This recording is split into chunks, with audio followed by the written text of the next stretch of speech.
Ma bagnole étant à la révision, je pris le métro. Je ne savais exactement quoi ni qui m'appelait à l'hôpital de la Salpêtrière. Je me rendais dans ce peu folichon établissement sur convocation pour ainsi parler. J'avais reçu au courrier de midi, à mon burlingue de la rue des Petits Champs, une lettre suffisamment mystérieuse pour éveiller mon intérêt. Cette lettre, que j'avais lue et relue, je la relus encore dans le wagon de première de la ligne Étoile de Pantin, place d'Italie, qui m'entraînait à destination.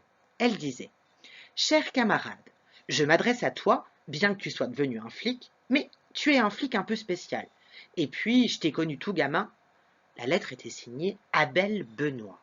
Abel Benoît. Je ne me souvenais pas d'avoir jamais connu, gamin ou depuis, quelqu'un de ce nom. Le type poursuivit: Un salaud mijote des saloperies. Viens me voir à l'hosto, ça pètre, ça le 10, lit. Là, ça cafouillait un peu. On pouvait lire 15 ou 4 au choix. Je t'expliquerai comment sauver la mise à des copains, fraternellement, Abel Benoît. Une chevelure flottante, noire, aux reflets bleus, encadrait l'ovale pur d'un joli visage, au teint légèrement cuivré, dans lequel s'ouvraient deux grands yeux sombres et une bouche sensuelle, soulignée d'un rouge pâle. Des anneaux de métal doré, oscillant au rythme du balancement du train, pendaient à ses oreilles. Elle avait l'aspect d'une gitane. La rame émergea des profondeurs souterraines un peu avant d'arriver au quai de la Râpée et franchit la passerelle aérienne parallèle au pont Morand, jeté sur la dernière écluse du canal Saint-Martin. Elle stoppa devant des murs gris et humides, cracha quelques usagers, en avala quelques autres, et repartit dans un claquement de porte sur un bref coup de sifflet. Encore quelques mètres sous terre, pour passer sous le pont d'Austerlitz, et le train, revenu en surface, prit la courbe, contourna les bâtiments en briques de l'Institut médico-légal et s'engagea en grondant sur le viaduc métallique qui enjambe la Seine. Pipe dans une main, blague à tabac dans l'autre, je contemplais le paysage extérieur qui défilait sous mes yeux, mais je continuais à sentir peser sur moi le regard de la jeune gitane. Le fleuve roulait des eaux couleur de plomb. Une brume timide, mais qui s'enhardirait certainement, en montait. Un cargo battant pavillon britannique était amarré au port d'Austerlitz, et des marins trapus s'affairaient à bord, sous le méchant petit crachin que déversait toujours le ciel bas. Un peu plus loin, vers le pont de Bercy, une grue squelettique pivotait sur son socle, comme un mannequin vedette présentant une nouvelle robe. J'achevais de garnir ma bouffarde lorsque les gigantesques poutrelles en X qui font une barrière médiane à la station-gare d'Austerlitz surgirent dans mon champ visuel, et le métro s'immobilisa en chointant de tous ses freins. Je descendis. Ce début annonce au lecteur qu'il doit assister à de sinistres scènes. S'il y consent, il pénétrera dans des régions horribles, inconnues, de type hideux, effrayant, fourmilleront dans ces cloaques impurs comme les reptiles dans les marais. Les barbares dont nous parlons sont au milieu de nous. Nous pouvons les coudoyer en nous aventurant dans les repères où ils vivent, où ils se rassemblent pour concerter le meurtre, le vol, pour se partager enfin les dépouilles de leurs victimes. Ces hommes ont des mœurs à eux, des femmes à eux, un langage à eux, langage mystérieux, rempli d'images funestes, de métaphores dégoûtantes de sang.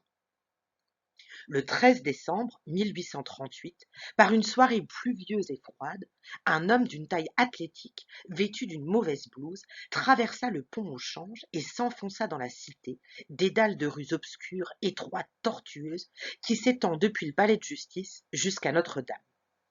Le quartier du palais de justice, très circonscrit, très surveillé, sert pourtant d'asile ou de rendez-vous aux malfaiteurs de Paris. N'est-il pas étrange, ou plutôt fatal, qu'une irrésistible attraction fasse toujours graviter ces criminels autour du formidable tribunal qui les condamne à la prison, au bagne, à l'échafaud? Cette nuit-là, donc, le vent s'engouffrait violemment dans les espèces de ruelles de ce lugubre quartier. La lueur blafarde vacillante des réverbères agités par la bise se reflétait dans le ruisseau d'eau noirâtre qui coulait au milieu des pavés fangeux. Les maisons, couleur de boue, étaient percées de quelques rares fenêtres aux châssis vermoulus et presque sans carreaux. De noires, d'infectes allées conduisaient à des escaliers plus noirs, plus infects encore, et si perpendiculaires que l'on pouvait à peine les gravir à l'aide d'une corde à puits fixée aux murailles humides par des crampons de fer. Le rez-de-chaussée de quelques-unes de ces maisons était occupé par des étalages de charbonniers, de tripiers ou de revendeurs de mauvaise viande. Malgré le peu de valeur de ces denrées, la devanture de presque toutes ces misérables boutiques était grillagée de fer, tant les marchands redoutaient les audacieux voleurs de ce quartier. L'homme dont nous parlons, en entrant dans la rue aux Fèves, située au centre de la cité, ralentit beaucoup sa marche. Il se sentait sur son terrain. La nuit était profonde, l'eau tombait à torrents, de fortes rafales de vent et de pluie fouettaient les murailles. 10 heures sonnaient dans le lointain, à l'horloge du palais de justice. C'était fini. Il n'en vendrait plus une seule ce soir. Trop froid, trop tard, les rues s'étaient vidées. Il était presque 23 heures à la place Maubert. L'homme obligua sur sa droite, poussant devant lui son chariot bras tendu. Ces foutus chariots de supermarché n'étaient pas des instruments de précision. Il fallait toute la force des poignets et une sacrée connaissance de l'engin pour le maintenir dans le droit chemin. C'était buté comme un âne, ça roulait de travers, ça résistait. Il fallait lui parler, l'engueuler, le bousculer, mais comme l'âne, ça permettait de trimballer une bonne quantité de marchandises. Buté, mais loyal. Il avait appelé son caddie Martin, par déférence pour tout le boulot qu'avaient abattu les ânes d'antan. L'homme gara son chariot auprès d'un poteau et l'attacha avec une chaîne à laquelle il avait accroché une grosse cloche. Gare au fils de fumier qui voudrait lui piquer son chargement d'éponges pendant son sommeil. Il trouverait à qui parler. Des éponges, s'il en avait vendu 5 dans la journée, c'était le bout du monde. Ça lui faisait 25 francs, plus les 6 francs de reste d'hier. Il sortit son duvet d'un sac suspendu sous le ventre du caddie, se coucha sur la bouche de métro et s'enroula bien serré. Impossible d'aller se réchauffer dans le métro. Il aurait fallu abandonner le chariot en surface. C'est comme ça quand on a un animal. Cela demande des sacrifices. Jamais il n'aurait laissé Martin seul dehors. Quand il avait découvert cette mine d'éponges à l'abandon, dans un hangar de Charenton, il s'était cru sauvé. Mais ces éponges, tout le monde s'en foutait, à part 5 personnes par jour. Ça ne fait pas beaucoup, 5 personnes, merde, sur 2 millions de Parisiens. Serré dans son duvet, couché en chien de fusil, l'homme calculait le pourcentage de Parisiens acheteurs d'éponges. Il regarda un taxi s'arrêter à sa hauteur, une femme en sortit, les jambes très fines, puis son manteau en fourrure blanche. Certainement pas une femme à entrer dans le pourcentage. Elle le contourna sans le voir, traversa, longea le trottoir opposé, composa un code à l'entrée d'un immeuble. Une voiture grise passa doucement, l'éclaira dans le rayon de ses phares, freina près d'elle. Le conducteur descendit, la femme se retourna, le vendeur d'éponges fronça les sourcils en alerte. Il y eut 3 coups de feu, et la femme s'écroula à terre.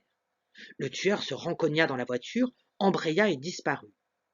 Le vendeur d'éponges s'était écrasé aussi plat que possible sur la bouche de métro. Un vieux tas de fringues abandonné dans le froid, c'était tout ce que l'assassin avait vu de lui, si seulement il l'avait vu. Et pour une fois, cette atroce transparence qui échoua aux 100 grades lui avait sauvé la peau. La laine du maître ouvrier Huang, un des leftos de Shanghai qui courait dans la rue de Huai-Ouest, se transformait en buée sous les étoiles pâlissantes. Cet homme de 65 ans environ avait encore une foulée vigoureuse, même s'il essuyait son front en sueur. En fin de compte, la santé est plus précieuse que tout le reste, pensa-t-il fièrement. Que pouvait représenter pour les messieurs gros sous maladifs tout l'or et l'argent amoncelés dans leur arrière-cour? En ces années 90, où la transformation matérialiste balayait la ville, un ouvrier retraité, tel que Wang, n'avait guère d'autre motif de fierté pendant qu'il faisait son jogging. Wang avait connu des jours meilleurs. Ouvrier modèle dans les années 60, membre de l'équipe de propagande de la pensée de Mao Zedong pendant la révolution culturelle, membre d'un comité de surveillance de quartier dans les années 80, il avait été, en résumé, un maître ouvrier de la classe prolétaire, politiquement glorieuse. Aujourd'hui, il n'était plus personne. Retraité d'une aciérie d'État en faillite, il avait du mal à joindre les deux bouts avec sa pension, qui se ratatinait de jour en jour. Même le titre de maître ouvrier semblait à présent poussiéreux dans la presse du parti. Quelle ironie! Une formule tirée d'une rengaine récente lui vint à l'esprit, comme pour contrarier le rythme de ses foulées. La Chine socialiste livrée aux chiens capitalistes. Tout changeait très vite, défiant la compréhension. Son jogging changeait aussi. Autrefois, quand il courait dans la solitude sous les étoiles, avec juste quelques véhicules à l'horizon, Wang avait aimé sentir le pouls de la ville l'accompagner. Désormais, à cette heure matinale, il sentait la présence des voitures qui klaxonnaient même parfois, et une grue s'élevait sur un nouveau chantier de construction à une rue de là. On annonçait un complexe résidentiel de luxe pour les nouveaux riches. Et, non loin, sa vieille maison, Shikumen, où il avait habité avec une douzaine de familles ouvrières, allait être remplacée par une tour commerciale. Les résidents seraient bientôt relongés à Pudong, autrefois terres agricoles à l'est de Wangpu. Il n'était plus possible de courir dans cette rue familière du centre de la ville, ni de déguster un bol de soupe au soja servi au restaurant de l'ouvrier et du paysan du coin de la rue. La soupe fumante, parfumée à la ciboule, avec de la crevette séchée, de la pâte frite hachée et de l'algue violette, une soupe délicieuse à 5 fens seulement. Cet endroit bon marché, recommandé autrefois pour son dévouement à la classe ouvrière, avait disparu et cédait la place à un Starbucks Coffee. Peut-être était-il trop vieux pour comprendre le changement. Wang aperçut un objet étrange, rouge et blanc, dans le cercle pâle de la lumière du réverbère, probablement tombé d'un camion de produits fermiers se rendant au marché voisin. La partie blanche ressemblait à une longue racine de lotus, sortant d'un sac fait de vieux drapeaux rouges. On lui avait raconté que les paysans récupéraient tout, même ce qui avait été des drapeaux à 5 étoiles. Il avait aussi entendu dire que les tranches de racines de lotus garnies de riz gluant étaient à la mode depuis peu dans les restaurants chics. Il fit 2 pas vers le terre-plein et s'arrêta sous le choc. Ce qu'il avait pris pour une racine de lotus était en réalité une jolie jambe humaine luisante de rosée. Et ce n'était pas un sac, mais un kipao rouge qui enveloppait le corps d'une jeune femme d'une vingtaine d'années au visage déjà cireux.